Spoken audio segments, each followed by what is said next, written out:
Sigmund Freud emphasized the importance of the unconscious mind, and a primary assumption of Freudian theory is that the unconscious mind governs behavior to a greater degree than people suspect. Indeed, the goal of psychoanalysis is to make the unconscious conscious. Freud believed that events in our childhood have a great influence on our adult lives, shaping our personality. For example, anxiety originating from traumatic experiences in a person's past is hidden from consciousness, and may cause problems during adulthood, in the form of neuroses. According to Freud's structural theory of the mind, the ID, the ego and the superego function in different levels of consciousness. There is a constant movement of memories and impulses from one level to another. The ID is the unconscious reservoir of drives, which are constantly active. Ruled by the pleasure principle, the ID demands immediate satisfaction of its urges, regardless of undesirable effects. The ID is the most basic part of the personality. It also represents our most animalistic urges, like the desire for food and sex. The ID seeks instant gratification for our wants and needs. If these needs or wants are not met, a person can become tense, anxious, or angry. Example: Bart was stuck in traffic. He just wanted his vehicle to move. Enraged at the situation, Bart pulled his car onto the shoulder and sped forward, not caring that he was clipping people's side mirrors as he tried to get ahead of the cars in front of him. The ego operates mainly in conscious and preconscious levels, although it also contains unconscious elements because both the ego and the superego evolved from the ID. Ruled by the reality principle, the ego takes care of the ID urges as soon as the adequate circumstance is found. Inappropriate desires are not satisfied but repressed. The ego deals with reality, trying to meet the desires of the ID in a way that is socially acceptable in the world. This may mean delaying gratification and helping to get rid of the tension the ID feels if a desire is not met right away. The ego recognizes that other people have needs and wants too, and being selfish isn't good in the long run. Example: Tim really wanted to slug Mark for what he had just said. However, Tim knew if he hit Mark, he would be kicked off the baseball team, and since he loved baseball, he unclenched his fists and walked away. Only partially conscious, the superego serves as a sensor on the ego functions and comprises the individual's ideals derived from the values of his family and society, being the source of guilty feelings and fear of punishment.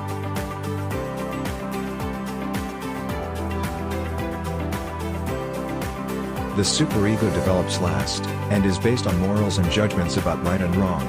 Even though the superego and the ego may reach the same decision about something, the superego's reason for that decision is based more on moral values, while the ego's decision is based more on what others will think or what the consequences of an action could be on the individual. Defense mechanisms. Defense mechanisms are a way for the mind to cope with stress or difficult feelings. They are unconscious mechanisms, which means that a person uses them without realizing it. Defense mechanisms can be positive ways to deal with stress. Other times, they can be unhelpful ways to avoid difficult emotions or excuse an unhealthy or antisocial behavior. Recognizing defense mechanisms can help a person understand their own behavior. The psychoanalyst Sigmund Freud developed the idea of defense mechanisms as a way to understand human behavior. Freud proposed that people use defense mechanisms unconsciously, as a way to avoid uncomfortable feelings and emotions. Why do we need ego defenses? We use defense mechanisms to protect ourselves from feelings of anxiety or guilt, which arise because we feel threatened, or because our ID or superego becomes too demanding. Defense mechanisms operate at an unconscious level and help ward off unpleasant feelings like anxiety, or make good things feel better for the individual.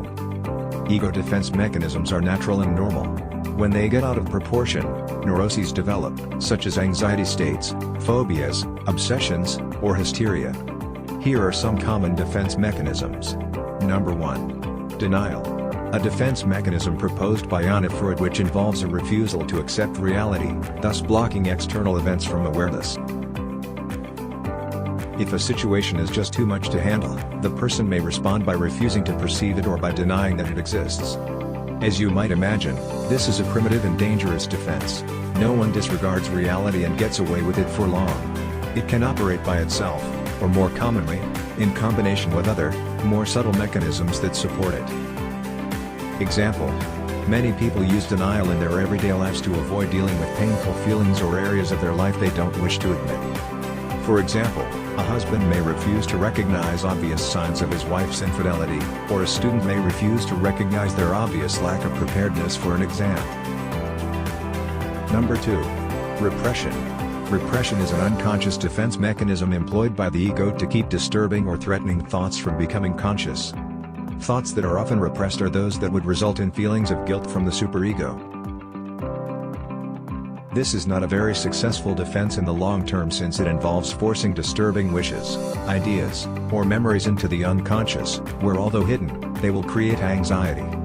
Repressed memories may appear through subconscious means and in altered forms, such as dreams or slips of the tongue. For example, in the Oedipus complex, aggressive thoughts about the same-sex parents are repressed and pushed down into the unconscious. Number 3. Projection. Projection is a psychological defense mechanism proposed by Anna Freud in which an individual attributes unwanted thoughts, feelings, and motives onto another person. Example: thoughts most commonly projected onto another are the ones that would cause guilt, such as aggressive and sexual fantasies or thoughts. For instance, you might hate someone, but your superego tells you that such hatred is unacceptable. You can solve the problem by believing that they hate you. Number 4. Displacement. Displacement is the redirection of an impulse, usually aggression, onto a powerless substitute target. The target can be a person or an object that can serve as a symbolic substitute. Displacement occurs when the ID wants to do something of which the superego does not permit. The ego thus finds some other way of releasing the psychic energy of the ID. Thus there is a transfer of energy from a repressed object cathexis to a more acceptable object. Example: someone who feels uncomfortable with their sexual desire for a real person may substitute a fetish. Someone who is frustrated by his or her superiors may go home and kick the dog, beat up a family member. Number 5. Regression. Regression is a defense mechanism proposed by Anna Freud whereby the ego reverts to an earlier stage of development, usually in response to stressful situations. Regression functions as a form of retreat, enabling a person to psychologically go back in time to a period when the person felt safer. Example: when we are troubled or frightened, our behaviors often become more childish or primitive. A child may begin to suck their thumb again or wet the bed when they need to spend some time in the hospital. Teenagers may giggle uncontrollably when introduced into a social situation involving the opposite sex. Number 6. Sublimation. Sublimation is similar to displacement, but takes place when we manage to displace our unacceptable emotions into behaviors that are constructive and socially acceptable, rather than destructive activities.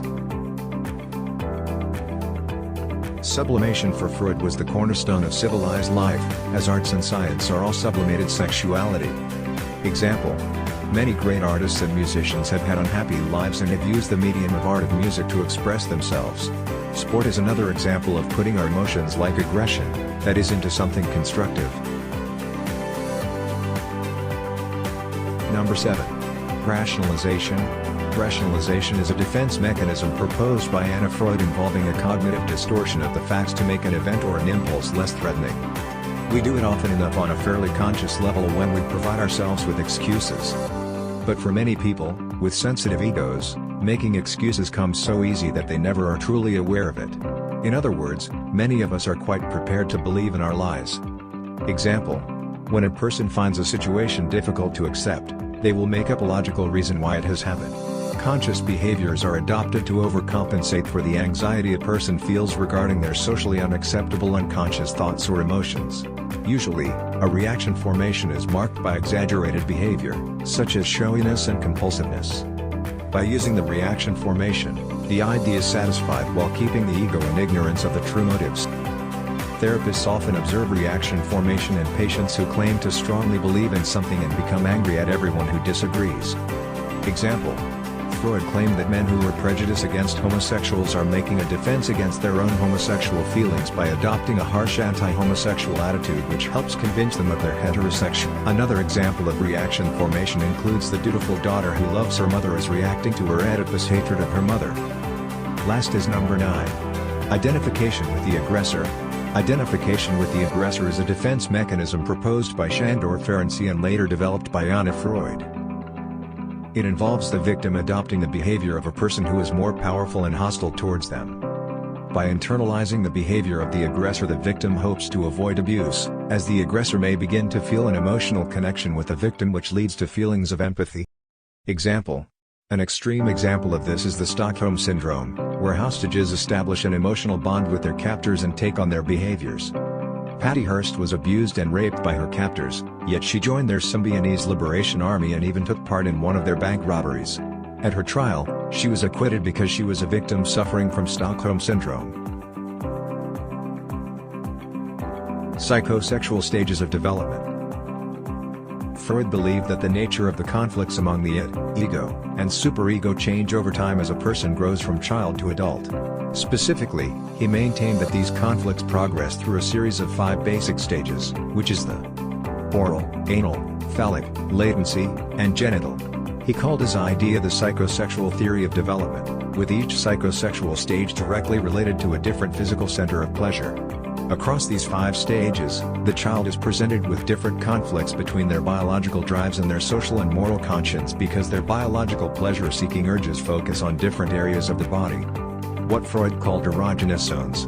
The child's ability to resolve these internal conflicts determines their future ability to cope and function as an adult. Failure to resolve a stage can lead one to become fixated in that stage, leading to unhealthy personality traits, and/or successful resolution of the stages leads to a healthy adult.